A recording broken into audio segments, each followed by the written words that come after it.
Inilah Injil suci menurut Matius.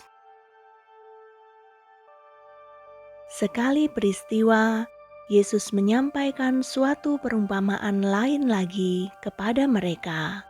Katanya, "Kerajaan surga itu seumpama orang yang menaburkan benih yang baik di ladangnya. Namun, pada waktu semua orang tidur, datanglah musuhnya menaburkan benih lalang di antara gandum itu, lalu pergi. Ketika gandum itu tumbuh dan mulai berbulir, tampak jugalah lalang itu. Lalu datanglah hamba-hamba pemilik ladang itu kepadanya dan berkata, 'Tuan, bukankah benih baik yang Tuan taburkan di ladang Tuan? Jadi dari manakah lalang itu?' Jawab tuan itu, 'Seorang musuh yang melakukannya.' Lalu berkatalah hamba-hamba itu kepadanya, 'Jadi maukah Tuan supaya kami pergi mencabut lalang itu?' Namun ia berkata, 'Jangan, sebab mungkin gandum itu ikut tercabut pada waktu kamu mencabut lalang itu. Biarkanlah keduanya tumbuh bersama sampai waktu menuai. Pada waktu itu, Aku akan berkata kepada para penuai, kumpulkanlah dahulu lalang-lalang itu dan ikatlah berberkas-berkas untuk dibakar. Kemudian kumpulkanlah gandum itu ke dalam lumbungku." Yesus menyampaikan suatu perumpamaan lain lagi kepada mereka.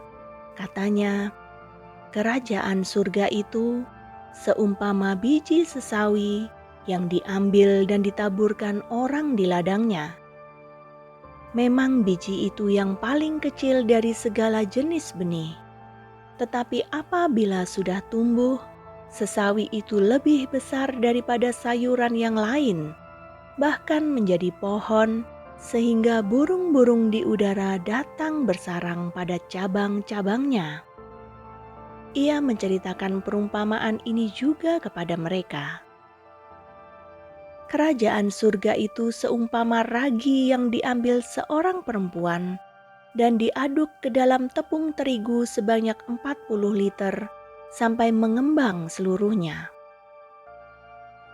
Semuanya itu disampaikan Yesus kepada orang banyak dalam perumpamaan, dan tanpa perumpamaan, suatu pun tidak disampaikannya kepada mereka, supaya digenapi firman yang disampaikan melalui nabi, "Aku akan membuka mulutku menyampaikan perumpamaan, aku akan mengucapkan hal yang tersembunyi sejak dunia dijadikan." Sesudah itu Yesus meninggalkan orang banyak itu lalu masuk ke rumah. Murid-muridnya datang dan berkata kepadanya, "Jelaskanlah kepada kami perumpamaan tentang lalang di ladang itu." Ia menjawab, "Orang yang menaburkan benih baik ialah Anak Manusia.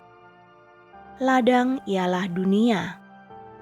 Benih yang baik itu anak-anak kerajaan, sedangkan lalang anak-anak si jahat. Musuh yang menaburkan benih lalang ialah iblis. Waktu menuai ialah akhir zaman, dan para penuai itu malaikat.